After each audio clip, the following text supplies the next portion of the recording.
On this episode of Star Trek Universe, we're discussing that Strange New World Season 3 trailer and some very interesting statements from Tawny Newsome about her hopefully upcoming Trek series.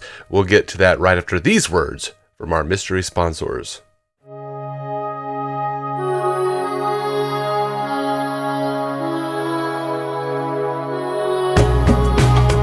Welcome to Star Trek Universe, the podcast where you get to listen in on two lifelong friends sit and chat about Star Trek. My name's Matthew Carroll. I'm David C. Robertson. What's up, buddy? I don't know. it is very easy to forget about Star Trek stuff happening because it's like a piece of news a month, maybe. Yeah, it's really seemed to have slowed down now that Disco ended and it's sort of in this holding period and stuff. Mm-hmm. And so I'm sorry we haven't done more. We should have done more episodes. I should have done more episodes with Effie, but I kind of had some. There were like 3 big health scare things happen like right in a row, and those are sorted now. So hopefully, we're good. Yeah, man. I sure hope so. Glad those things are sorted. I guess the main reason we convened today is the Star Trek Strange New Worlds trailer. Yeah. That's why we convened. What are your thoughts? Oh, man. There is something about this trailer. Uh-huh. The voiceover with Una, talking about their jobs while flashing to the crew members, like real close up, grinning like goofy motherfuckers right into the camera. I feel like I'm watching a Honey Bunches of Oats commercial. Or like a commercial where they're like proud to be harvesting tomatoes for Papa John's or some shit. Yeah. Like it feels very manufactured in that way. Like they are trying really hard to sell you on some kind of ideal that I'm just not feeling for Star Trek in general, and definitely not for this show. I'm a sucker for the ideals. But yeah, I think the trailer, I don't think it's going to be a reflection on the show. I've loved this show. There's very few episodes I don't like. But I think the way they market it, it just feels so like there's tons of this like attempts at humor that might feel great in the way that they fit in the show, but they keep adding like characters laughing after it and stuff. It makes it feel like the show is going to feel that way, and it doesn't feel like this trailer doesn't feel like the show. It's and that annoys me in this, like, I don't know what audience they're trying to grab with this trailer, but it doesn't feel like a show I would want to watch. Yeah. But I know the show is different and in my opinion better than the vibe they're going for with these trailers. And there are cool shots in the trailer, and some of the humor, like I can see why it would be funny in the context of the show, but then they just edit it with this like quick paced, everything has to have a weird reaction or laugh. And there are a couple lines that bother me, like Una leaning over to the captain and saying, "Is this a hit it situation?" Yeah. We have complained about this so much, and it feels so stupid to have complained about it, like with like every season of Star Trek.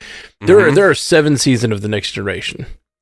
Like, please stop pointing out every warp catchphrase constantly. Yes, there are 7 seasons of The Next Generation. He says engage in almost every episode, if not every episode. Not every episode, because there's ones that aren't even on the ship and blah. But almost every episode you hear engage.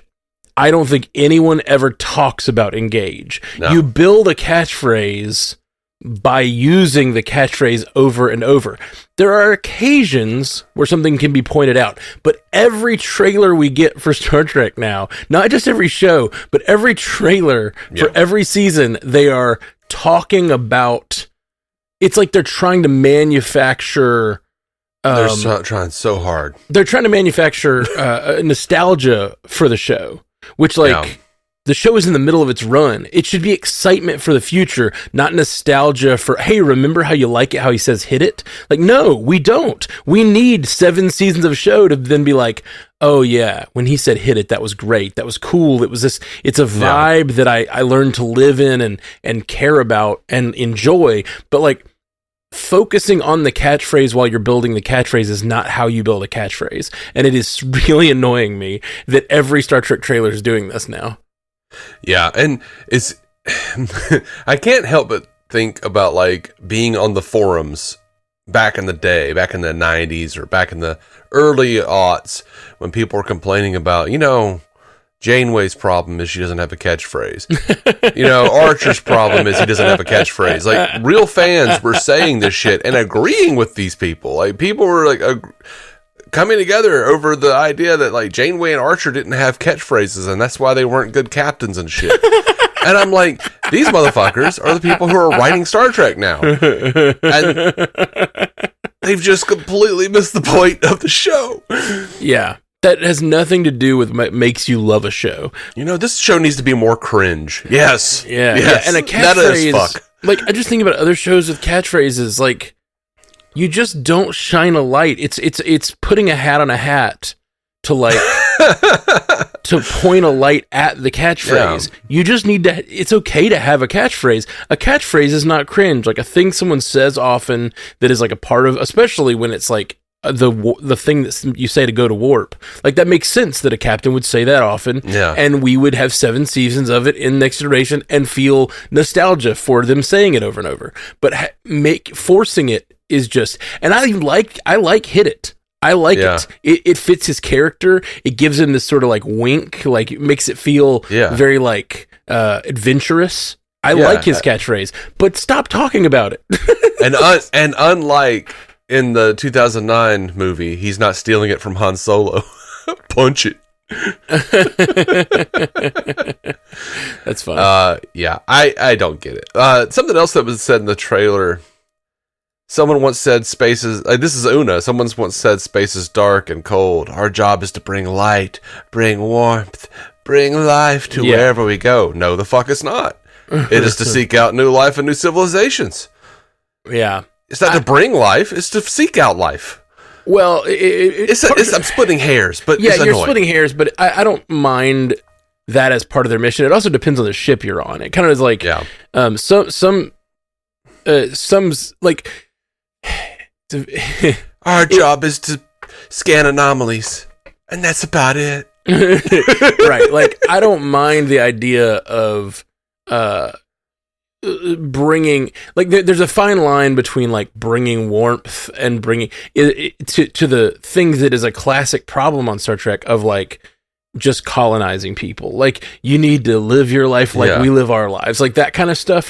That's a question on Star Trek, not a like mandate. I do think that the Federation's goals are to like bring togetherness, that literally bring other worlds into the Federation and create a larger and more functional society where resources are shared, and like that is beautiful. And I do think that's a big part of the mission of Starfleet. And depending on the ship, like if you're visiting worlds within the Federation and you're helping them with their like problems and stuff, then you're doing that. But like, as the ship that's going out into the galaxy exploring, your job is just, try to do the right thing, like have good ethics about it. That's a lot of what Star Trek's about.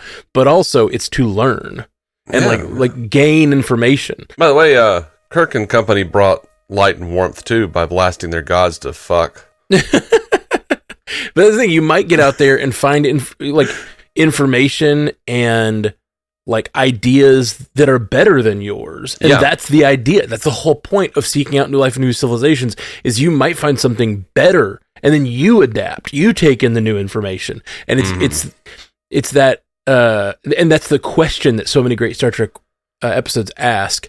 And it's not a great summation of the Federation's like goals.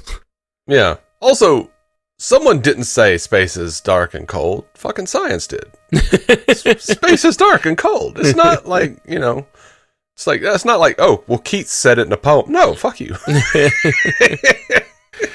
don't know. I just feel like that's a poorly written line. I know I'm being nitpicky here. In the trailer, it looks like we're going to be getting a whole lot more of Ortega's. Everybody who listens to the show knows I don't care about this character. I find them grating. But instead of giving her any more depth, I'm a little concerned that it appears they have opted to hire a whole other actor, Minor Lucan, to play her, quote, baby brother, a gross infantilizing term for all involved. My baby brother, my baby brother, your baby, you're afraid you not like me to hang out with your baby brother? It's just like fucking gross, dude, the way they keep saying it. Anyway. Do they say it more than once? I think twice. Okay. I think twice. I mean, like, but I don't have the hang up you do about this. I think it's like fine. It's like a thing siblings call their younger siblings. That's fine, but I am concerned. I am worried that they are going to be bringing in this baby brother character to as like an object of desire for Uhura and vice versa. And we get a bunch of shots of them dancing and laughing and drinking, some with them in danger. It kind of feels lazy to me. I don't care anything about Ortegas. They haven't made me like her at all. She's obnoxious, generally too disrespectful to those in command. But I feel like they're bringing in the brother to make her feel some type of way and to give her like fake depth. Yeah, I mean, to me, it just I guess I didn't think it that way. I just think like it looks like they're going to have an episode where her brother joins the ship and there's a little bit of love thing with Uhura. I mean, well, the way you said it just sounds trite. Yeah, no, I think it's trite. I don't think it's anything like... Yeah. No, I mean, I think it's trite, and this just like, oh, well, we're going to find out more about Ortegas because here's her brother who Uhura's into. Yeah. No, you've brought in a character and then immediately shifted focus to Uhura, and you're going to have like 2 scenes of Ortega being like, he's not paying attention to me, and I don't like this. Well, but that's, I don't know. I feel like you're being really down on the idea. I don't know how they're going to execute it. It may be crappy, but like, it's the way you show a character's depth, show a character's character is you put them in situations that reveal their character. And so this absolutely could be one of those situations where it reveals how she thinks about family, or it might not be for her. It may be more about building Uhura's character, and something she's going to go through. I'm just always a little wary of bringing in new characters to ruffle the feathers of undeveloped chickens. You know what I mean? Like, I don't feel like she's very developed. I hear you. It's season 3, man. Like, I don't know. I guess, like, I know you don't like her. I don't have a negative association with her, really. There's things she does that annoy me, but, like, there's scenes I like with her. She's fine. I am still very interested to see what happens, because they have hinted at her having a thing against Spock at some point in the future. Huh. Or at least the potential to, in that alternate timeline, the alternate version of Balance of Terror. Okay. Where she is like almost completely different, and she has like a really negative thing with Spock, and we don't know why. We don't know what Spock did. Yeah. Interesting. But so far as like the chipper, like, like, let me just talk shit to everybody. Like, I don't care for that so far. Yeah. It's so interesting. Like, I understand, I love Firefly, and it's just sort of this. Really? I don't think you've ever mentioned that before. It's a show where everyone's disrespectful to the captain, and it's almost the point, and I love that. But there is something I find very endearing. I mean, it's partially because this is different. That's a smuggler ship versus a ship that is supposed to be like paramilitary, and like I there is something that I like miss about the structure of "May I speak freely, Captain." Like there's this sort of like instead of just saying the rude thing. I hear you on that. Yeah. Also, it really heavily depends on who is the captain. Like, if talking shit to Pike, I'm like, this man like routinely lets you into his quarters and cooks dinner for you. Like, what the fuck is wrong with you? Mm-hmm. On the other hand, if it's Mal, I'm like, this man is clearly a horse's ass. Well, yeah, but that's the thing. I think that I agree with you, but I think the fact that Pike allows them into his quarters and allows them into his personal life is part of the difference between him and other captains, and some of that like jokiness and like willingness to let the crew be a little shitty to him. Part of that is the fact that like they have they have a different relationship. He's a guy she goes to dinner with, so she's kind of allowed to razz him a little bit, and hopefully not in too serious of a situation. But it's the show trying to find that balance between something like Star Trek, something like TNG or whatever, and something like Firefly, where there's like a lot less reverence for the crew so that you can have more fun. And it's true, you can have a lot of fun in a show where there's no reverence for the captain. But like in these situations, that reverence for the captain and just the chain of command in general, like feels necessary for a lot of the missions that go on and the hard choices that have to be made and stuff like that. Yeah. You know, I think there's just something that I don't like about how, like, you know, in the original series, in Next Generation, on through most of, you know, the Star Trek we grew up with, they would like give like still glances at each other with smirks and then move on. Like there's like a certain amount of respect, and it feels like on this show, even on Discovery, they had that to some degree. Like, but on this show, it's just like everyone's just like maniacally laughing at the console. Like they're just like way more like upfront about like all of their like their feelings about things. I'm like, I don't know, it's just weird. It feels weird. It feels off. Yeah, to me. To me, a lot of the things you're describing are not things that I think of when I think of the show. They're things I think of when I think of the way the show is marketed. Yeah, maybe that's true. Yeah, maybe that's true. It's tough when the show hasn't been around for a year or two. It's been a while, and we see these marketing pieces, and we're like, why is this show a bunch of schlocky people yelling jokes at each other instead of cutesy edits? Yeah, instead of a cool exploration show. And then you watch the episodes, and I think they're a lot better. And I think that's just really what we're contending with. I'm not saying there aren't characters that are, you know, stepping over lines that we wouldn't like them to step over, or we would like a little more structure or whatever. But I do think a lot of that is just the marketing and the way we've been consuming this show for a while now, because the last season was a while ago. Yeah. Now, moving from one kind of silly to another kind of silly, I just don't need more Kirk in the show. Yeah, but we're getting it. He's just a character now, main character. Yeah. He's just gonna, I guess I don't know. We saw some crazy stuff. Like, it looked like there were two different enterprises, like mirroring each other's movements in this thing and shooting. I don't know what's happening. Yeah, there's also that shot where it looks like almost like a library, like spiraling apart to reveal space. Which, if there's it almost seems like some sort of multiversal thing or some sort of reality bending moment. So if there is some sort of touch with another enterprise, it would make sense if that's probably the same episode. Yeah. We got a shot of Spock mind melding with someone. We got a shot of the guy playing Roger Corby, who, if anyone remembers What Are Little Girls Made Of, the episode of the original series, that's the character that is engaged to Nurse Chapel and then goes and disappears, and then she finds him and he's an android. But very young Roger Corby, and I don't know what he says, but Spock punches him. Getting a little tired of Spock being so emotional, gotta say. Still, I'm kind of like, how often do we need to do this? But okay, Spock just decks him. Well, we don't know it's emotion at this point, you know. May deck him for a completely logical reason. Yeah, sure. Just sometimes you punch people, right? And then there's the "Give Me 5" with Patton Oswalt bit. Yeah, which I would not mind that joke about because you are too slow. Like, it's funny. I think it's a funny Vulcan joke, but like the laugh that they edit in of Pike laughing at that is so terrible, and it's just like, I'm sure it's not in the show. I'm sure that is one of those moments where you probably have the crew kind of smirking in the corner, and it's probably fine in the show. But like the way it falls in this trailer makes me hate the joke itself, and I think that's editing more than the thing. Yeah. So anyway, despite all that, I am looking forward to the show coming out on July 17th. The first 2 episodes premiere. Oh man, Hegemony Part 2. And Wedding Bell Blues. So we're going to have 2. Yeah. That's exciting.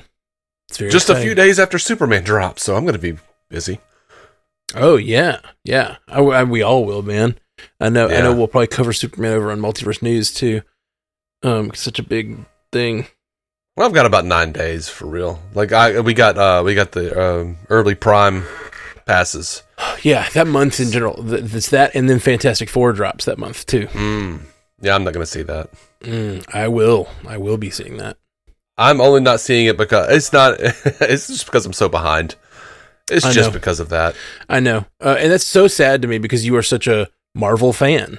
I am. You're a big Marvel fan, and the idea that like they overextended themselves to the point that they've turned big Marvel fans who've watched everything Marvel their whole lives to not keeping up is real sad to me. And I don't think they've made bad TV or bad movies. I mean, there's variance in quality for sure here, like as there always has been.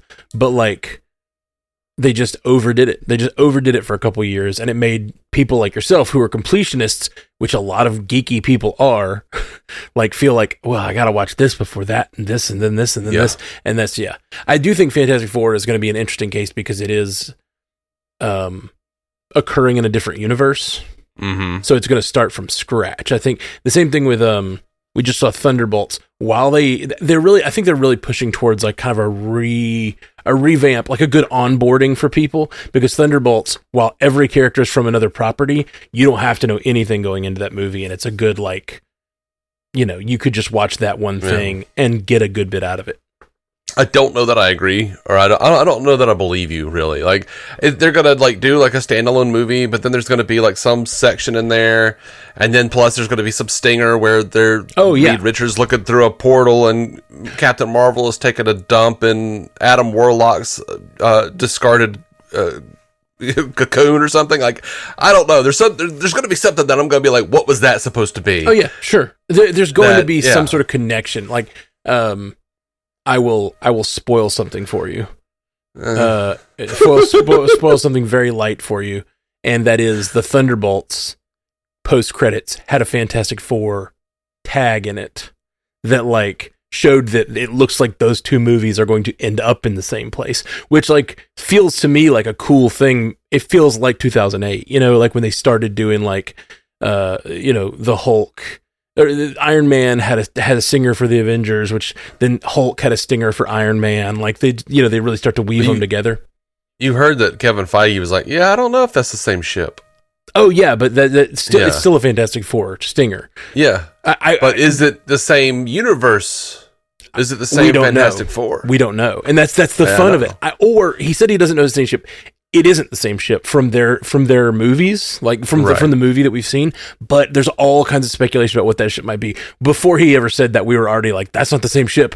What is it?" And we went real deep on like, I think it has something to do with their universe. I think it is a Fantastic Four ship, but I don't think it's necessarily the one that they're going to enter in. I have a feeling it's Doom. Like I think it's probably Doom coming to. I think that's likely what it is, but. Yeah. And I'm excited. Like, I want to watch it. I've always thought that they did Fantastic Four a lot like Superman. I'm like, I would love to see Fantastic Four done in the 60s, and I know that's what they're doing. Yeah, for sure. And I was like, if there was a way for them to do Fantastic Four in the 60s, because Fantastic Four in the comics or anywhere else never felt as Fantastic Four as they did when they were in the 60s, when they started out. And to me, I feel the same way about Superman in the 40s, you know what I mean? Like totally. I don't think it's technically in the 60s. I don't know for sure, like they haven't actually said, but I think it's technically in our timeline, in our time period, but it's a different universe, and the aesthetic is 60s. And the aesthetic is like super, pop art 60s kind of stuff, and it looks really fun.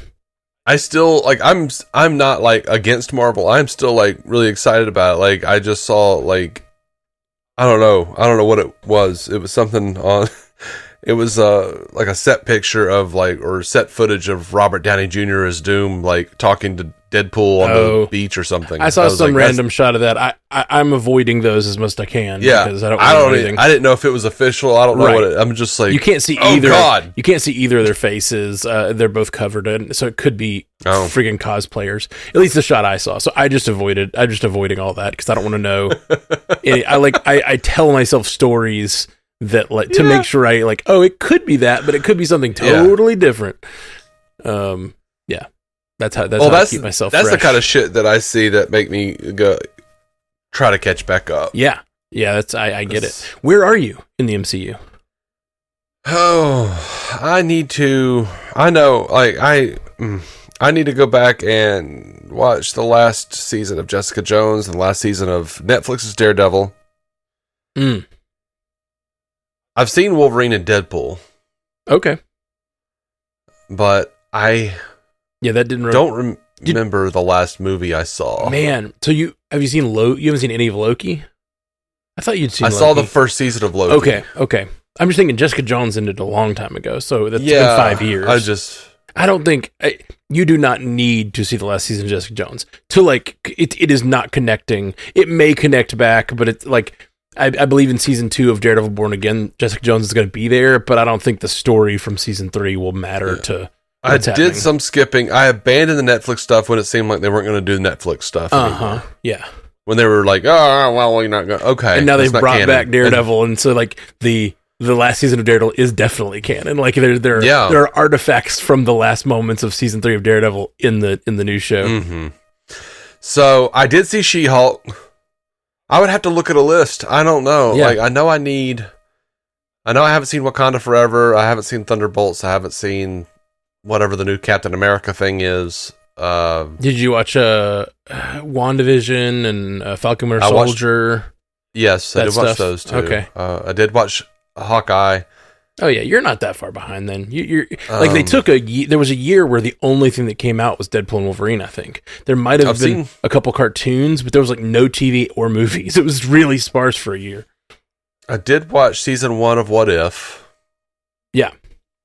There are some movies. Oh God, Secret Invasion. I didn't watch. Oh yeah.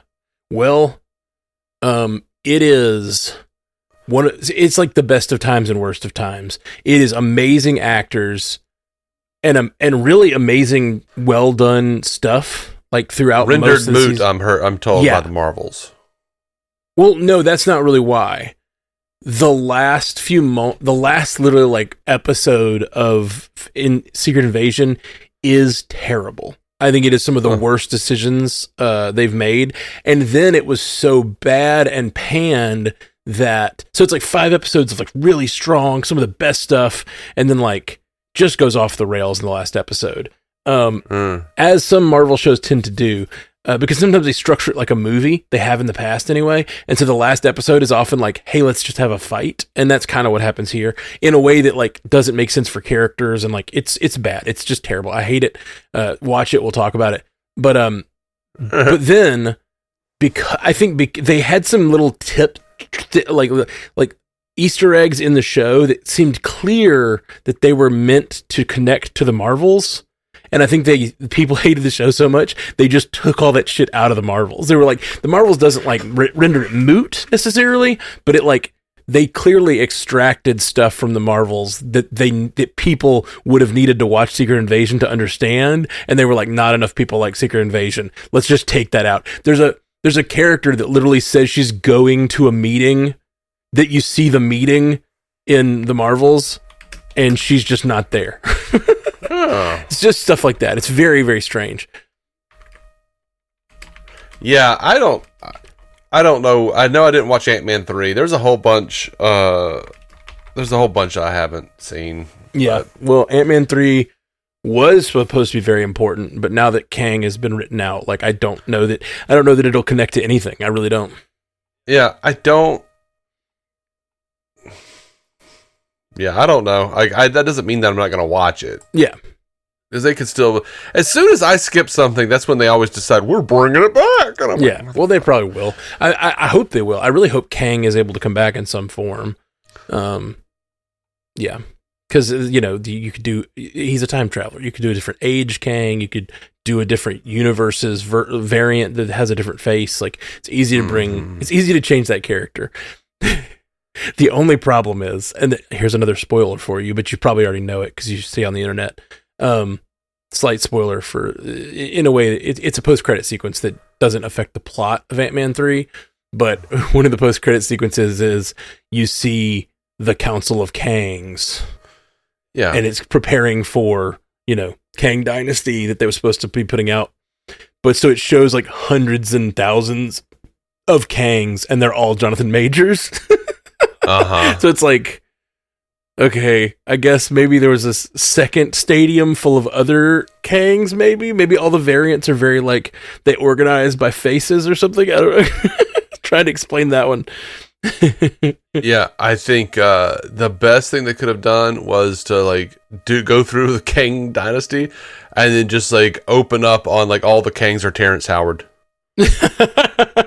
Yes, absolutely. The thing that the one kind of fun thing about the whole Kang of it all and them dropping it, they did end Loki season 2 in a way that, if you want to interpret it that way, might have fixed the Kang problem. And so, like, it's a way to be like, okay, well, there was a big thing of Kangs coming, but, like, maybe Loki fixed it based on some of the stuff that happens in that show. Oh, Lord. Anyway, we should probably talk about Star Trek. Yeah. I'll try to catch up. Do it. I know. I really want to, because there's so much stuff coming. Yeah, Fantastic Four is going to be fun. Yeah. So, we've got other episode titles. Shuttleton to Kinfori, A Space Adventure Hour, Through the Lens of Time, The Sailot Who Ate Its Tail, What is Starfleet, 4.5 Vulcans, Terrarium, and New Life and New Civilizations. We've also released season 3 posters, and I sent these to you, and you thought maybe like they actually had some significance. Yeah, I would think so. So each of these posters it's like 2 characters together, and then each of them has kind of a background happening, and yeah, I just assume that these backgrounds are pulled from the content itself. One of the backgrounds it's Pike and Una, and the background has like a fallen statue, and there's like like some sort of catastrophe has happened. It looks like, or they're in some sort of what's the word? Antiquity, like scene of antiquity that's like fallen down around them. They're standing in the rubble of what once was Star Trek.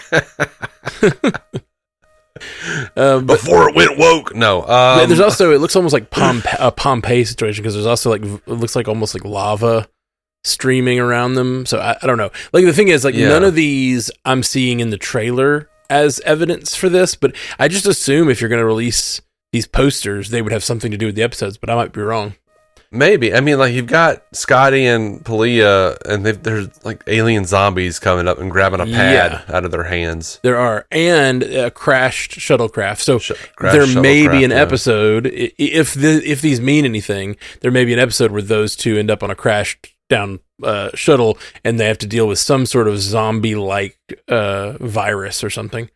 You've got the M'Benga and La'an on some sort of cityscape with a dead body laying there, and it looks like a moon about to crash it. Which, with the 2 of them, they had 2 of the darkest episodes last season, so this could just be like, hey, these are who these characters are. Like, look at the bodies in their wake. But like, I would think these mean episodes, but I might be wrong. And then you got Spock and you got Chapel, and they're just engulfed in pink, and I think we know what that means. And there's also heart-shaped plants around them. It's very clearly that's gonna factor in, their love story is going to factor in somehow. Vagina. They're on planet Vagina, yes. I had never caught it. We were watching Guardians of the Galaxy 2 the other night, and there's a planet that it visits, and it's just the Ravagers at a brothel, and the planet is called Contraxia.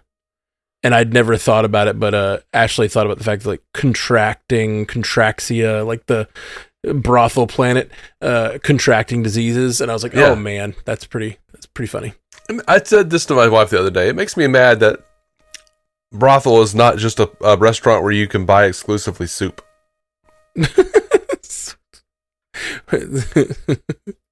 Because it has broth in it. Yeah. I hear you, man.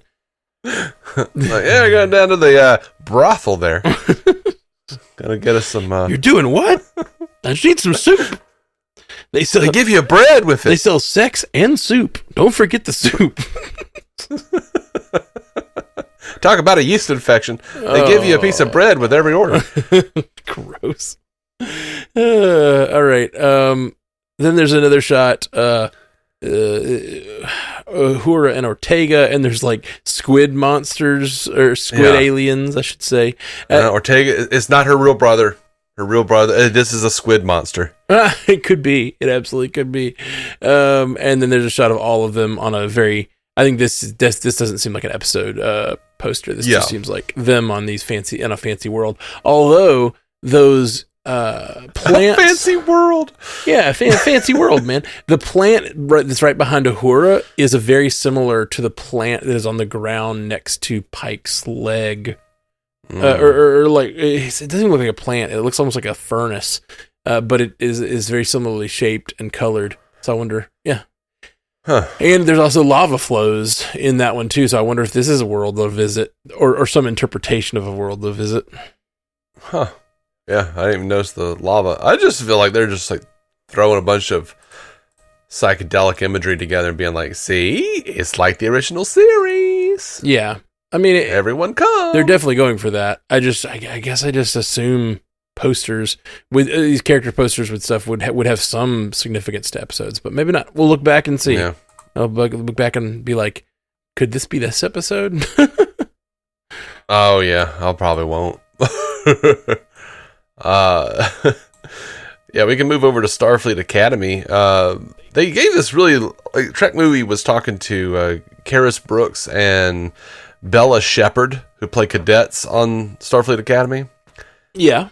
And they asked, how would you describe the show in general? And they said, new, exciting, hormonal. And they both laughed. That makes me feel like I don't want to watch it. But they were like, it definitely throws you for a few loops. Karis says, I say hormonal because we're young and we're figuring it out as we are in real life. Definitely on the show, we're figuring it out. And then Bella Shepard says, I would say it's comforting too because we have a lot of throwbacks and Easter eggs to earlier generations. We know that the Doctor's going to be on that show. Mm-hmm. And Carice says, I would also say it's very championing. I wouldn't say other shows aren't that way, but I think it's very championing towards finding a brighter future for everybody. Okay, that's fine. Yeah. And then they did clarify that it's kind of like passing a baton, but they're not really done. So it's more like a hand holding. So it's, the older generations aren't done. They're just, hand holding these new generations. And there was a whole lot more interview, but it was just gibberish. So I cut it out. All right. And we have an update, sort of an update on this Tawny Newsome show. Some interesting things that she says here. Trek Movie was talking to Tawny Newsome, said, you have more recently talked about how it has evolved, her show, since it was announced at SDCC last year. Can you talk about how it's evolved and why it's evolved? And Tawny says, that's a really good question, and I'm going to talk more slowly so that I don't accidentally blurt out shit that will get me in trouble. So what I can say is, and what is the magic of development, and the magic of developing something I know so well, like Star Trek, is supposed to find what works best. And so with Trek, I know it like the back of my hand. I also know comedy like the back of my hand. Figuring out where those two things intersect is like the divine chore, the incredible fun, but also the incredible work of making sure this show is perfect. That said, the original pitch of the series has shifted in a way that makes me very excited because I feel confident that we have really found the sweet spot of where those two things intersect. So I'm very excited about it. Trek Movie said at SDCC, CBS sent us a synopsis, essentially a workplace comedy on a vacation planet, not Risa, not the Federation. So are those fundamentals still the same? Tawny says those fundamentals are the same, but what I can tell you is what we're really working on exploring are the sort of overlooked sections of what happens when a world and a culture that was not in the Federation. What happens when they decide to be? So Federation outsiders and what's kind of the nitty-gritty involved with joining the Federation and involved with... Yeah, I'm really struggling to avoid spoilers here. They said, can you say what era it is in? And she said, the era is still shifting, but my dream of dreams is to keep it in the 25th century.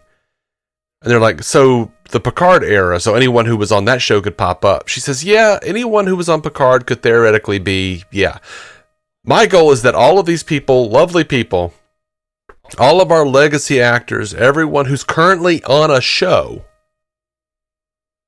I want people to be able to show up with their real faces where we don't have to like do some insane De Niro in The Irishman expensive AI to their face. Yeah. But everyone who's currently on a show, that includes Strange New Worlds. Yeah, which is but set in the 23rd I think century. she probably means the, everyone that's currently on a show, I think she means who is still living who was on a show, I think, which is not what she said, because she's saying without using AI, which she means the older actors. So I think she means like the actors from Picard, but also possibly whoever, Picard, but also anything from the Next Generation, anything from, if you set it in the right time period, which is around the Picard time period, you could have anyone from Deep Space Nine, which Tawny Newsome was in the writer's room on Lower Decks, and like they had tons of Deep Space Nine references. We just had all this stuff with Seven of Nine. I would love to see. How cool would it be if the world is being entered into the Federation, and the first thing we see is the new Enterprise with doing that classic handoff that we've seen before, with like the Enterprise showing up on the first episode of DS9, and the Voyager leaving DS9, that sort of thing. Like it's a lot of fun, and I could totally see a thing where like the crew of Legacy that we haven't gotten announced yet, which we're still wanting, was there to like induct them into the thing. And we've got Tawny Newsome who's like working at a bar or something, and she's just like didn't she say like at one point working at some sort of like resort or something? Like it could be like kind of like Love Boat for the like different crew members could come visit their resort, and you kind of like get parts of the stories or whatever. Now they asked her, are you seeing yourself on the show? She says, yeah, I'm developing it for myself.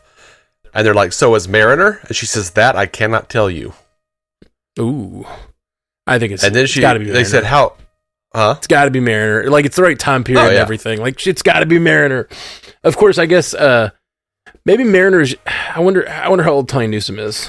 Like, as a person, that's easily findable. Well, they said, how old would she be? And Tawny laughs, and she says, now you're trying to get it out of me how old Mariner is on the show and how old I am, and I take offense. In real life, she's 42, apparently. Which, like, if you think about, I think Mariner was likely 20s in the show. I would, because we know she's Starfleet, and she's a few years older than the Lower Decks folks. But the Lower Decks folks, she appeared to be in her 20s when she was on DS9 during the Dominion War. That's true. That's cartoon, But she wouldn't be a teenager. No, you're right. So yeah, she could be in the 20s there, maybe 30s on the show. Anyway, my point is, wait. By the way, when we saw her and Boimler on Strange New Worlds, they look like they're in their fucking 40s, dude. Oh, that's true. That's true. Of course, they're playing themselves. So, or in that they're playing, the same characters. So yeah, they're it's like tough. the alternate version of Picard in Tapestry, where he never aspired to anything. So he's just in like the microbiology department or whatever it was. I'm not a big stickler, like, for especially how people look on screen. Like, I don't have a big like she has very, like, she has great skin and looks very young. Like, she could pass for in her 30s, but she is 42. And so I think she could pass for 30s on that Strange New World episode. Let's say it jumps 10 years, then you do get really close to the Picard era with, like, because we know that Riker's still on the Titan in Lower Decks. So we do need to, if she's going to be, if they're going to try to set it so that Riker and Picard and all them can show up, they're going to want to set it 10, 15 years later, which I think they could pull off. I really do. Yeah. She says, here's what I will say. I am an actor/writer. I write for myself. I write to create roles for myself. That is what got me into writing. That is why I sent Alex Kurtzman scripts in the first place. Every script I had written was for me, because this business is so hard. So you have to create opportunities for yourself. So I write to create roles for me. So that is the goal for this show. Should we get to that? That is the other thing I have to say. I love how much everyone is interested in asking me about it. It is not greenlit. I am not dying to talk about it because I tend to be more cautious. But I love that you guys are asking about it. That's great. I don't know if, IMDb isn't always perfect. Has Tatiana Maslany been announced for Academy? Yeah, I think so. I did not know that, and I don't know. On IMDb it says 1 episode, but so does it say that for Paul Giamatti and Holly Hunter, and I think they're supposed to be on more. I love Tatiana Maslany. Love her since Orphan Black. Like, I just love her. She's so good, and she's such a great actress. Just can do so much. And I love her in She-Hulk too. I think she's great. Yeah. I love She-Hulk. Yeah. Dude. Oh, me too. And so that excites me. I don't think I'd recalled us talking about that. That she's been announced for Academy. That's awesome. Yeah, I thought we talked about that. We probably did. It's one of those.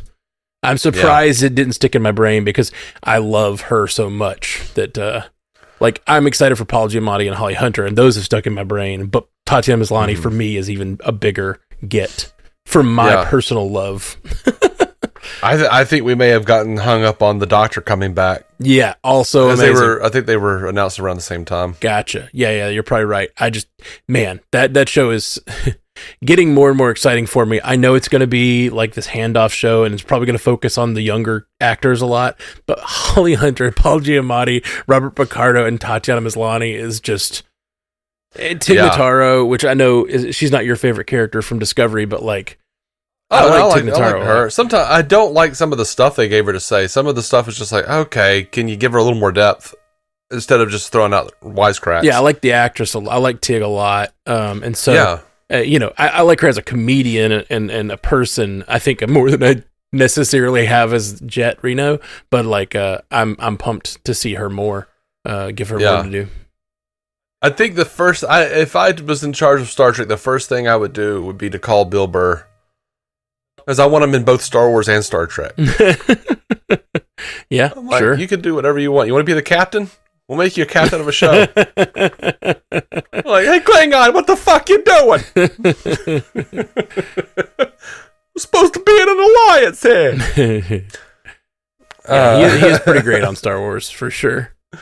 Oh, yeah. Highlight of the franchise. The entire thing. Yeah, dude. Yeah, I saw a headline that was like, Bill Burr delivers the best acting in Star Wars ever. I was just like, oh god, that's probably accurate. I don't know. That Rogue One and Andor, I feel like caliber of acting is pretty elevated there. I've heard good things. I think it sounded like you were going to say more than that. That's it. I don't have anything else. It's good. Oh, that's all the news? Yeah. All right. Well, sorry, I just forgot that I was supposed to tell you that. No, it's fine. I'm excited for the future of Star Trek. I don't know what it's going to be, and I don't hate anything that's been put out by Star Trek. Can't think of a thing I didn't enjoy on, some levels. It's Star Trek. I love Star Trek. But they've had so much funding the last 5 years and put out so much since since Discovery started, and then Picard, and then I guess the last 6 or 7 years. And I just worry. I really worry that it's going to get now that these deals are happening in the background of whatever Paramount's doing and CBS and all this stuff. I just worry that we're going to get less Star Trek. Which maybe that'll mean more quality. Maybe if they really focus up and make a prestige television version of Star Trek that's really great. But I like Star Trek. I don't know. Something that we talked a lot about with Picard and with Discovery is when you do 10 episodes a year, your hit rate. Well, actually, we talked about this a lot with Discovery, and covering these shows and talking so much about television always helps me sort of understand television better, understand what I enjoy about it at least. And one of the things I realized on Discovery is they always had an overarching plot that took over the show. It was always about the overarching plot, which I enjoy. I love an overarching plot. That's always, with DS9, just a little bit of overarching stuff that was going on with the Dominion War. Every episode was self-contained, but the overarching plot, what we kind of learned, I think, watching Disco, I did anyway, is that when you have an overarching plot that everything is hanging on like that, the entire show is hanging on this one idea and it's all one big mystery, especially when it's a mystery, whatever that solution is better be great. Whatever the answer to the mystery is better be amazing, because the rest of the season has to rest on that idea. And so, you know, I think about like DS9 and those big moments, like Gul Dukat taking over DS9. It's like, that is an end to a season. It's like, oh yeah, like that resolution feels great. And then a whole season of them like rebelling, and then the next season is the Federation taking back DS9. And like, each episode has its individual story, which I think Discovery struggled with. They tried, but a lot of times it just felt like a part of the piece. It's like, how can we divide this puzzle that the ancients left us into 10 pieces? You know, it's like that, instead of feeling like momentum toward the mystery, you know. And then my point I was trying to make is that when you have that story, you have to hang your hat on that story ending really well and doing a really good job wrapping the season up. And Discovery struggled with that, I think. And then Strange New Worlds has given me what I was looking for, because when you do 10 episodes and they're all different stories, it feels like it's 10 bites at the apple. It's 10 chances to get it, you know, to get a great episode out of them. When you do what Disco did, you have one chance to end it right. And I think it really is it was a bit of a struggle for that show. And I'm hoping that Strange New Worlds can like really figure out that balance better. Yeah, I like Strange New Worlds. I don't want to misrepresent myself, but it's a little bit like I'm craving, you know, a red velvet cheesecake. I still like the Oreo pops, the Oreo cake balls. Those are good too. Strange New Worlds is Oreo cake balls. It's not what I'm craving, but it's still delicious. Interesting. But man, I wish we could get back to that red velvet cheesecake. Yeah.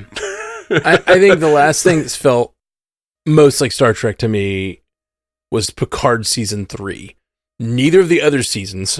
Yeah. I really like season 1 a lot. I like season 2 less, but season 3 started to feel like Star Trek again. Yeah. And it got back to the same kind of just like the intrigue and the politics and the vendettas of the changeling that wants to, you know, like has a vendetta against them and stuff like that. Kind of shit is that's at the core of Star Trek for me. That sort of you seek out new life, new civilizations, and then you butt up against people that do not want you in their life, and you've ruined them, and like you've hurt them in some way, and then it causes these struggles. It's the history of the human race as we've developed and touched each other in different ways, and like I want more of that.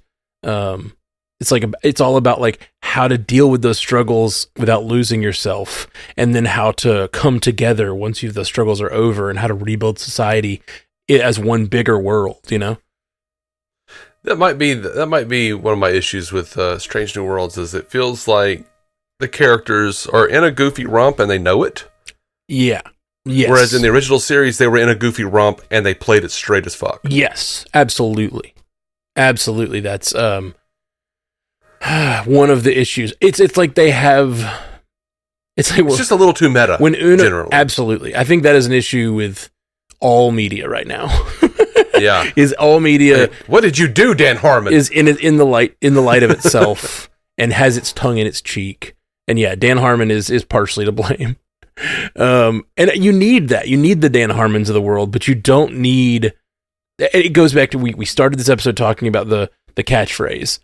You don't need to talk about the catchphrase. You just build the catchphrase, and then it becomes a beloved thing instead of a thing that has to be so clever week to week. It has to be, you don't have to always be. You mentioned they're in a romp and they know it.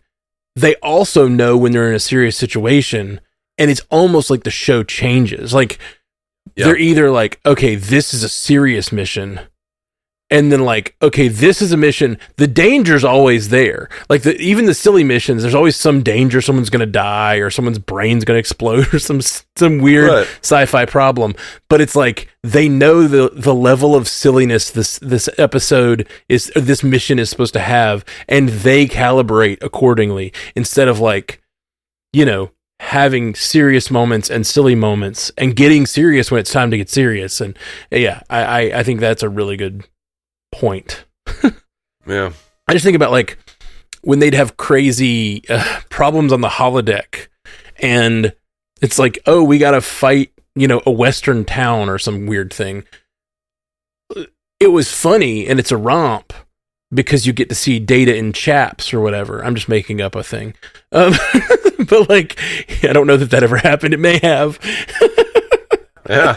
But like, you get to see Data in chaps and you get to see him pull a gun faster than anyone else and do the little spinny things because he's a robot.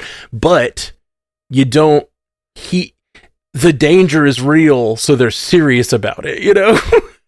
Yeah. Yeah, that's an interesting point there, like that, because that's definitely something that they've done with Spock. They've basically done like the TV trope of here's a little kid talking like an adult, except they have like swapped it, where it's like here's an extremely intelligent, very logical character who was going to talk like a little kid, and like we're gonna keep playing that card over and over again, like. Oh, now we're going to see Spock do something silly. Yeah. And I'm like, the humor of Spock is that he does think he's above everyone. Yeah. Like, he's pompous. He's a little pompous. Yeah. For sure. Like, he's supposed to be. And he's supposed to be serious about it, and the rest of the characters are supposed to look at him and go like, this guy. Yeah, like what a cock, you know? Like, oh, look at this Vulcan ritual bullshit. Like, but then eventually you realize that he's got a heart of gold, even though he's and I mean it's very similar to Data. I mean, obviously Data is the Next Generation's Spock, and like they're the inverse though. Where Spock is constantly trying to get away from his humanity, and Data is constantly trying to discover it. Yeah, yeah, for sure. But it's still that same. I'm talking about how the character develops, not necessarily their arcs. But yes, right. And I feel like they don't know that on Strange New Worlds, and I think it's okay if it's just a different show.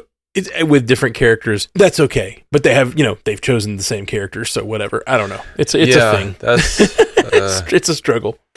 I still believe, and I think we will get to a point in the next 10 years where all of this shit is not even canon anymore. Yeah, and I think everything from Discovery on is going to be like flipped. They're going to pick and choose very, very specifically a one that they want to keep. Someone is going to, either Paramount's going to sell Star Trek, or they're going to like hire somebody else to take over for Kurtzman, and they're going to be like, whatever we were doing is not working like we want it to.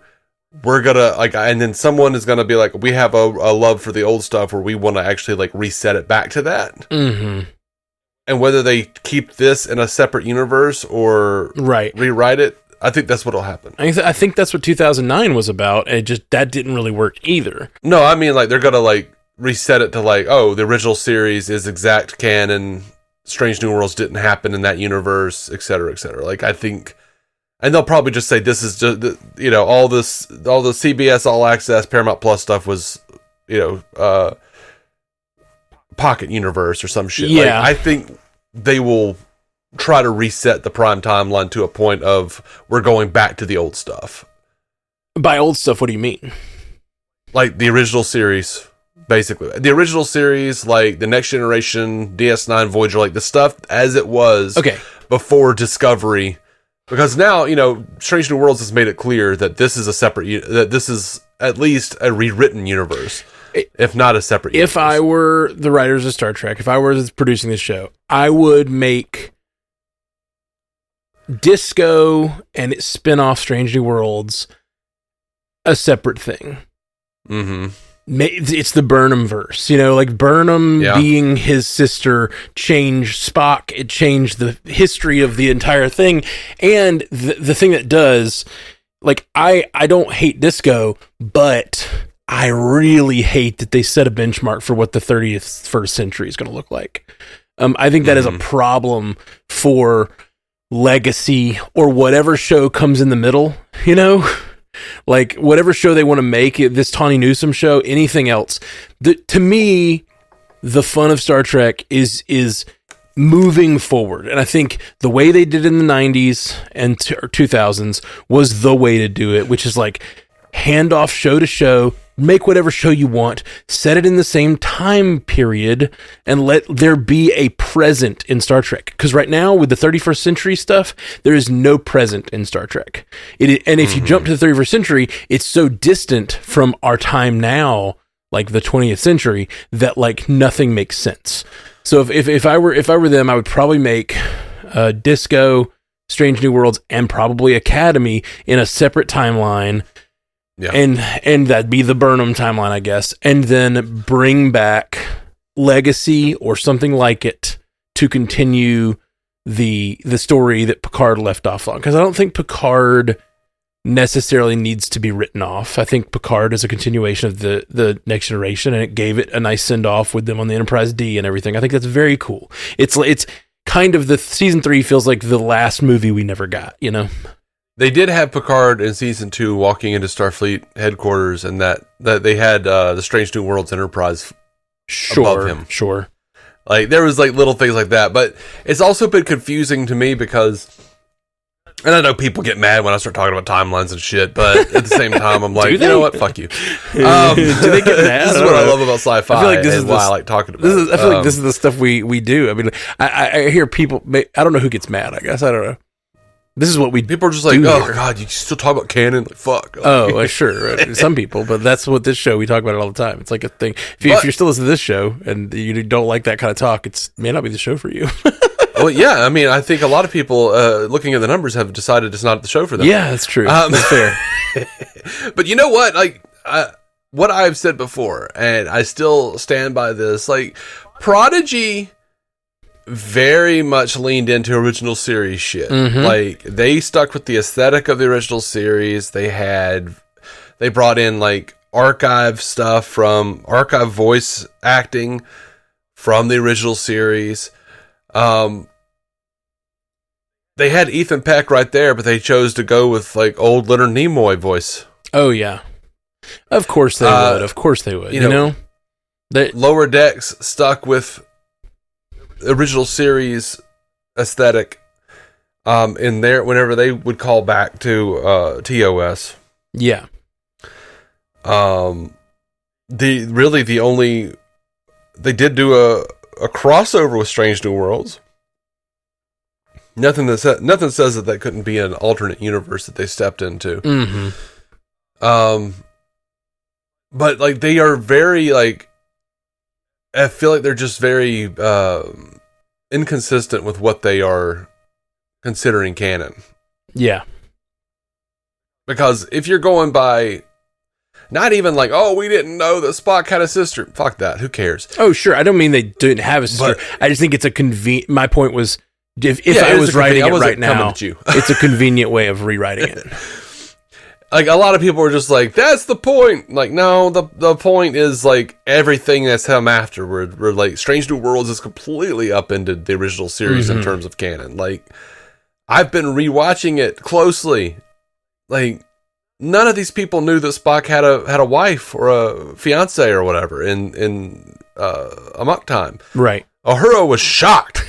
Nurse Chapel was shocked and dismayed. You know, like everybody was like, "What the fuck is this?" Yeah, that's because Uhura has that mind wipe in season 4 that's coming up. Yeah. There's just like there are too many things that just like clash, and I'm glad they finally acknowledged it in some way in Strange New Worlds, and that tomorrow. Yeah, or like all the shit, you know, the temporal wars has changed everything. Yeah, but you know, that said, I wouldn't mind having like a show where like Wesley Crusher pops up and goes like, "Oh yeah, we've got like we preserve timelines that are, you know, once the temporal wars, we were able to, you know, preserve some things or something, you know." Yeah. You know, here's Shatner on this cardboard set. Like, you know, I don't know. Yeah. It's fine. All right. That, I was just saying that I think that with all the tumult with Paramount, we're going to have somebody come in at some point in the next 10 years and try to erase things. That's my feeling. Yeah. Yeah.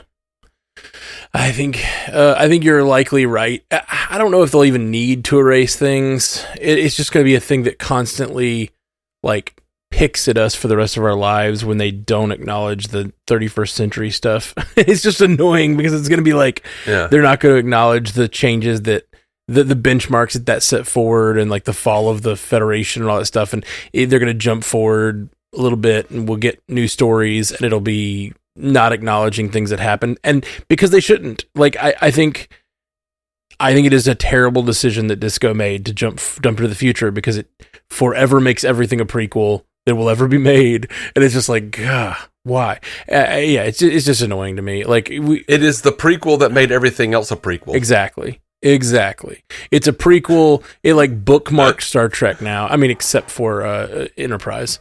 So where you have like it's the beginning and the end of Star Trek, and it's like, like if they ever want to mess with the like the ancients again or whatever, I'm forgetting what they call them even. It's not the not preservers, the architects or whatever they're called. Oh God, what was it? Yeah, what did they call them? God, I've burned the preservers so deeply into my head. I know. A book series will mess you up like that. Well, Spock mentioned them in that episode of the original series too. Yeah. The progenitors. That's it. The progenitors. Thank you. So yeah, the progenitors, whatever, like it'd be cool to explore that mystery more, but like, did Disco just completely explore it fully? Like, and now we never get to go back and play with that in the timeline without worrying about stepping on the toes of Disco that they did a different thing. It's just the thing, man. They did a lot with Disco, and I think, like I said, I enjoy the show, but I really hate that it set a benchmark for what this future of Star Trek looks like, because I think Star Trek should always be future facing, and we've had nothing that's been future facing for a really long time. Except for Disco, which is so future facing that like it's so future facing from the current timeline that there's no connection, and then it's so future facing that it like makes everything a prequel. It just is a weird choice. Yeah, of course. An old friend of mine, I won't say his name. I guess he's not online anymore, so he might not want that out there, but he once told me, because he was a big Star Trek fan, he once told me, the thing you have to consider with these long form franchises is whatever show you're currently having an issue with, give it 10 years. And then you'll have a problem with whatever new thing is on. And then you can go back and watch the other thing that you used to have a problem with and go, oh, that was pretty fucking good. I hear that. I don't think I'm that way though. I'm not that kind of fan. I tend to enjoy whatever's on now. And I don't like the missteps that I feel are missteps, but it doesn't like make me hate the shows. Like I don't think I've ever watched I'm trying to think of a franchise that that I really love, that I've watched an instance of it and just been like, that's terrible. I mean, we mentioned it earlier, but the one that I can think of is Secret Invasion. Of all of the Marvel shows, Secret Invasion is like some of the most high caliber stuff, and then it just ends so poorly, in my opinion, that it made me hate the show. It's probably the one example that I can think of, but even that, like, I didn't hate it while I was watching it. It was just like when it was over, I was like, why did you do that? Why? Yeah. I think I'm more in line with your kind of fan, because I never really like somewhat like because I can go back and look at Voyager and go like, oh, this is better than I remember it. And it is fun from time to time to like just throw on Pluto because they'll have a random episode on or something. Yeah. Oh yeah. Voyager's a fun rewatch. Yeah, but it's still not great. I'm still sitting there going like, no, I still have the same basic opinion. Yeah. Me too. Yeah, and I'm still like any episode of Star Trek generally, I'm sitting there going like hit, miss, Miss. Oh, yeah. That's good. That's good. Yeah, yeah. That's the way a season of Star Trek used to work, and I think that like that was the days of 20 episode seasons and less connectivity, and so again we got those mini bites at the apple turned into like, man, there's like 6 great episodes this season. That's a pretty good season.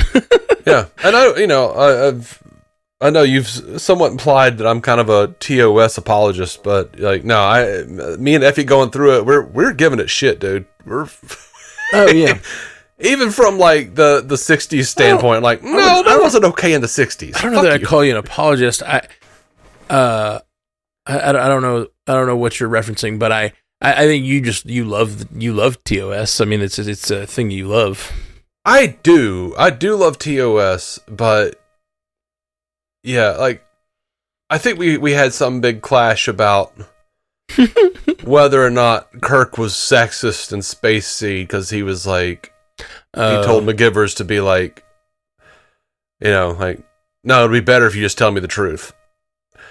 Because she was like totally like all about Khan, I didn't want to be like, no, I couldn't, no, I'm loyal. Like, no, just tell me the truth. Like there was some kind of bit, you were like, he shouldn't have talked to her like that. But I was saying like Kirk talks like that to like everybody, like all the crewmen. Like, oh yeah, he's kind of a dick, especially in the early episodes. Like later on, no, not so much. But in the early episodes, he's much more like military leader. Mm-hmm. Yeah, and yeah, like I think I was arguing like, oh no, he wasn't just being a sexist. He talks to everybody like that. Like he is sexist plenty of times. Yeah. Oh yeah. It's it can, sure, it's very possible. But there's just a lot of sexist shit in there. Oh, definitely. But that's half the fun. Yeah. It's just like, fun. Oh my God, what? You're just sitting there going like, I can't believe they did that shit. What the fuck? Yeah. It is interesting. I mean, it's interesting to look back at shows that came out 10 years ago and be like, ooh, they said that. Oh yeah. It's amazing how, culture changes and moves and we just understand different types of people differently, and I think it's great. That is the Star Trek universe. Like that is like, we move forward, we learn about different types of life, and I think that is how we are supposed to function as humans, and we, and different types of people with different lifestyles, even here on Earth, and we learn about them, learn to understand them, stop making them enemies, and adapt them into our society. And we adapt as a society to make it functional for everyone. And that's why, I abhor the politics of the right, Yeah, dude. And look. So, like several years ago, or a few years ago, I was on another Star Trek podcast, and I had brought up like, instead of retconning the past and redoing the timeline, I always thought it would be interesting to do like a mini series or a series that would directly address why women are shit on so heartily in the original series. Like you have, Pike being like, I can't get used to a woman on the bridge, and like, Turnabout Intruder, like women aren't allowed to be captains and shit.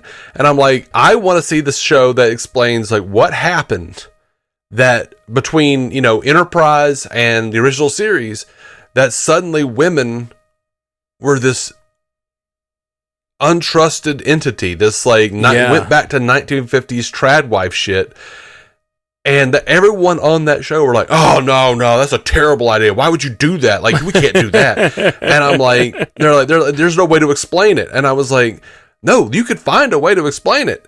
And now here we are in our timeline. Yeah, right. Yeah, like with a little trad wives are trending on Reels and YouTube. Yeah, little step backwards that makes it all feel a little. Oh, maybe that is possible for that. I'm big like, of a step backwards. Star Trek should have done a slippery slope story. Yeah, which I think they tried with Picard a little bit, not on sexism, but just like the xenophobia, going back to Enterprise days with the xenophobia. All right. Well, it's been fun chatting with you, Dave. I'm sure we'll be back here soon. July is when we've got Strange New Worlds. I'm sure we'll get some content to discuss between now and then. And yeah, looking forward to it, brother. Yeah, man. Yeah, and I've got another FETOS review in the can. Nice. So, I just released one a few days ago, and are you guys on DC on Screen? Are you guys getting ready to? You gonna cover Superman? We've been talking about Superman. We've been talking about the trailers and stuff. We're doing like 1 week news, and then another week we're covering and we're talking about an old Superman movie. Nice. So we did Superman the movie, the theatrical version, because there are like 4 fucking versions of that movie. We talked about the theatrical version because it is the shortest and the one that I could convince Jason to do. And tomorrow we're recording our review of Superman 2. But in between, we've been talking about trailers and promos, and we are really, really excited about Gunn's Superman. Me too. We think it looks great. I think it looks great. I just rewatched Guardians of the Galaxy 2 for MCU Cast. We're doing our rewatch of the Infinity Saga. Whenever there's not a show on, we try to go back and we're rewatching the Infinity Saga. Back in the simple times. The simple time. I mean, really, like you think about it now, where we've got like 4 movies and 3 movies, 4 TV shows and 3 movies a year, and it's like, oh man, this was literally the only thing that came out this year. You know what I mean? Yeah. Well, we did have the I say that, but we did have the Jessica Jones, the Netflix stuff came out around that same time, which is interesting because it was a binge show. It doesn't feel, it didn't make the calendar feel full because a binge show would come out, we cover it for 2 weeks and then it was over. Whereas now it's like every week there's something coming out. It just feels like the ball is always rolling, which I love, and I understand why some people like it pushes some people away. But what was it? Oh yeah, I'm excited. Believe me, I'm right there with you on Superman. I'm so excited. I love James Gunn. I think he's amazing, and I am pumped for that movie. My only fear and concern is like, I think I've not yet seen James Gunn do something that wasn't a very similar tone. Which I will say, I've not seen Brightburn. Right. So there's a couple that I've missed, but like his he didn't direct that one though. Oh, he didn't. Okay. No. Well, he produced it. His Guardians, Suicide Squad, Creature Commandos, Peacemaker. All 4 of those things are Suicide Squad. Did I say? I think I said Suicide Squad. Sorry. Yeah. All 4 of those things are this sort of very specific humor type. And a very specific found family plot line. And like that may be mixed into this Superman story, but like it feels like that's all James Gunn knows how to do a little bit. And I'm worried that because I don't really want that style of humor to be the Superman movie. I like a lot of his humor, but some of it is almost is a little overwrought. Like it's too kind of like we talked about the humor and the light of itself on Strange New Worlds. Like sometimes James Gunn's humor, and we were talking about this on Guardians of the Galaxy Volume 2. Like I think the humor works for the most part in that movie. A lot of people hate it; they think it's too much humor. I don't think it's too much. I think it's just certain jokes that are like, it's almost like he keeps doubling down on the joke to the point where it's like, this doesn't feel like a person would say this. So you kind of lose the suspension of disbelief because the humor is so specific. And I'm hoping that what he's doing with Superman will be a lot of what he does in those movies is sincere and wonderful, and I need that for my Superman. But I'm worried the humor will be too much or something, or like it'll override. I think I'm a little tired of James Gunn's humor is what I'm really getting at. I think like he's done a bunch of screen tests, he's done a lot of screenings. Yeah. And there are a lot of like the real Snyder bro people who are like, oh, Warner Brothers is making him cut it down. They're making him cut out the humor because it sucks. And Warner Brothers can't make him do anything. DC Studios is a separate entity and he is in charge of it. I think he is cutting humor. Yeah. I think as much as I like humor, obviously, like humor's good. I think that there are some lines in Guardians of the Galaxy 2 that I think should have been cut. Like the movie would move faster and feel a little less overwrought if there were a few key lines that just need to just not be there. There's just a joke that like lasts too long. There's a joke where, I don't know if you remember it, but it's the big moment of the movie where they're about to blow up the Ego's planet, and they're about to send Groot, and they're like, I need a piece of tape. And then he sends Rocket out to look for a piece of tape, and Quill's looking for a piece of tape, and you hear him, hey, Drax, do you have any tape? And he flies over, and he's like, hey, Gamora, do you have any tape? And they argue about the tape, and they talk about the tape for like, a minute. And I get it. Like, I understand why that's funny in itself, but it's not funny on a rewatch. You know what I mean? Like, it's like certain humor. It's very Family Guy humor of like we're making a joke and we're just going to sit on that joke and sit on that joke and sit on that joke. I could see that. But what I liked about that specific humor is, I've worked in a lot of kitchens over the years. I used to do a lot of food service. And in the middle of all this chaos, you would always have someone who was doing some seemingly menial thing in the middle of like, like, we are trying to get this shit done. Right. We've got this huge order. People are out there cussing us out. Like, everything is going nuts. Phones are ringing off the hook. And you're over here looking for, this spice or something. Yeah. But there's always like that grunt who's running around looking for this thing and being like, "Hey, where's this? Hey, where's this?" That's why I liked it. Yeah, I hear you. There's other moments in the movie that have a similar joke that I love. One of them being the very beginning of the movie when Groot dances to Mr. Blue Sky for like a full 2 minutes while the battle that's going on is in the background. I love that joke so much. It's the joke from the Zeppo from Buffy. Yes. It's the same joke, and I love that joke. I think it's really funny, and like it's funny in a deep soul way that they're willing to like focus on this while this crazy thing is going on. I love it, but for whatever reason, there's just some lines in the movie that I just feel like, oh, this is not fun. Like something about like rewatchability of his humor. Like some of it hits great and some of it doesn't. And I either way, like I liked Guardians Volume 2 when I first saw it. Like I loved it. It's more like rewatchability that I had a problem with the humor. So maybe, hopefully my first experience with Superman will be similar and I'll just absolutely love it. I just don't know. I wonder how much humor he's going to, how much of his particular brand of humor will be there. And I'm hoping some, because I love his humor at times. I'll say this. I'm concerned because I know he's a huge fan of the Donner film, the first Donner film. And I don't particularly I have things that I like about it, that humor, but I like Gunn's humor more than that. Well, sure. It's a different time though. It is, it's a but different time, different pacing. I'm just hoping James Gunn isn't going to pull a Bryan Singer and do that again. Sure. I don't think he will. That, I mean, just on the trailer alone, I don't think he's gonna pull a Bryan Singer. It's not gonna be that similar. I also think that one, so much rides on Superman, and two, he cares about it so much. Yeah. He keeps, testing it and seeing like, okay, well, if people didn't like this joke, maybe I should take this out. Maybe I can make this tighter. It's locked now though. Oh yeah. I'm glad he's put so much into it. I really am. That's awesome. So yeah, fingers crossed. Yeah. And I know he can do sincerity. He made me cry on Creature Commandos. He made me weep like an idiot on Volume 3. Yeah. I weep like an idiot on Volume 2. Man, it gets me every time. The Ravager funeral at the end of season. Oh God. Episode 2.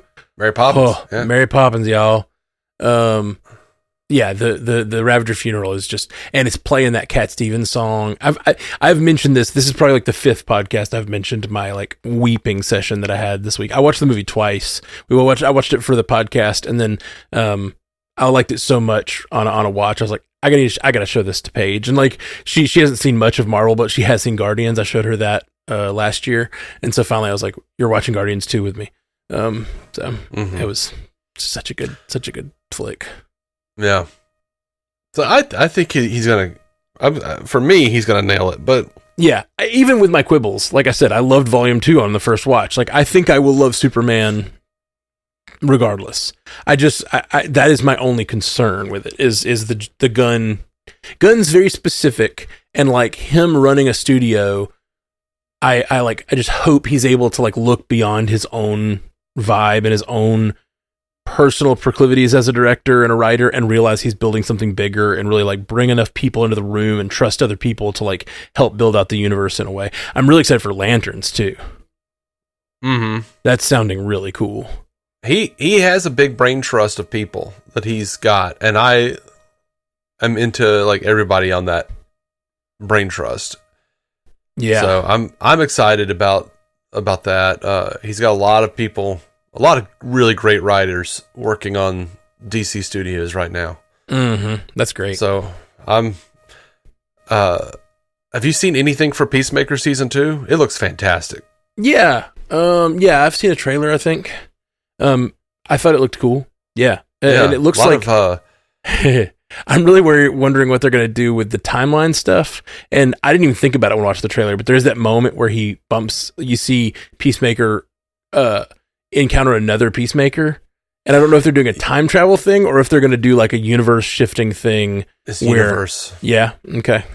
Well, it's his dad, remember in the first season, had that like... Yeah. The universe weird quantum folding chamber or whatever. Yeah. Gunn says that's going to be... We're going to see that technology in Superman. Oh. And it's going to be like the focal point of Peacemaker season 2. And they put out another trailer where we see a whole lot of like inverted alternate universe Peacemaker running around. And in what appears to be an alternate version of his dad.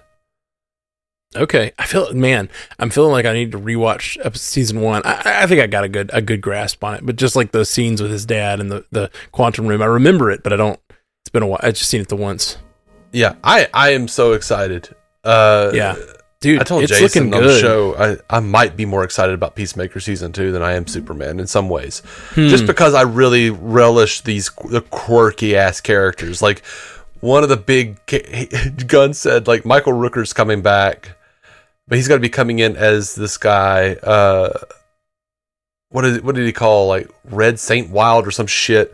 Whole cloth character, some like nut bar who was trying to kill Peacemaker's Eagly.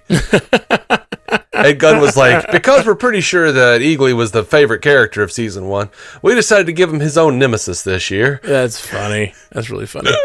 Dude, I only know of one set picture from Lanterns, and that picture of Kyle Chandler and was it Aaron Pierre? Gosh, it looks so good. It does. It really does. Just it's only one single shot, but I'm like, I just like Kyle Chandler. I mean, just good stuff. Can't lose, baby. What is it? Minds, full hearts, can't lose. I don't know. Yeah, and I don't know, but look, a few weeks ago, Greg Dillahunt, who's on Lanterns as well, playing a weird sounding character, is a character that I'm like, I don't know if that's who he's actually playing. I was already a little skeptical about that, and then like he put out on his Instagram stories a picture of himself in a Green Arrow outfit, and was like, it looked good. And he was like, he seemed to be like, he actually had like him and then like some storyboards behind him of what looked like Ollie Queen doing a thing. Ooh. And then like it was taken down almost immediately. Ooh, that's the best. And he was like, yeah, that was just, I didn't realize that it was going to blow up like that. And it was just a joke. It was a joke. And I'm like, bullshit. I don't know. Yeah, it's like that kind of thing could go either way. It's like they're like, why are you getting fans excited about things not happening? Take it down. Or why did you release that thing? Take it down. It could go either way. Yeah. Who is that? What actor was that? Greg Dillahunt. But it would make so much sense. Like Hal Jordan and Ollie Queen, hard traveling heroes, like one of the most well-known stories. Like, yeah, it would make sense for them to include him. Yeah, man. Well, we got a lot coming, guys. So check out DC on Screen. They're going to be talking about the DC stuff. I'm sure we will over Multiverse News too. This isn't the time or place. What are we doing? It's always the time or place to talk about Marvel and DC, man. I know. Oh man. All right, guys. Well, thank you for being here on the show, everybody listening, and we'll be back soon. Joel Untrue. live long and prosper. Thank you for listening to the Star Trek Universe Podcast, a Stranded Panda production. If you'd like to hear more from David C. Robertson, check out the DC On Screen podcast or maladjusted.tv for his web videos. If you'd like to hear more from Matthew Carroll, check out the Marvel Cinematic Universe podcast or listen to his music. Just search for Matthew Carroll anywhere you get music.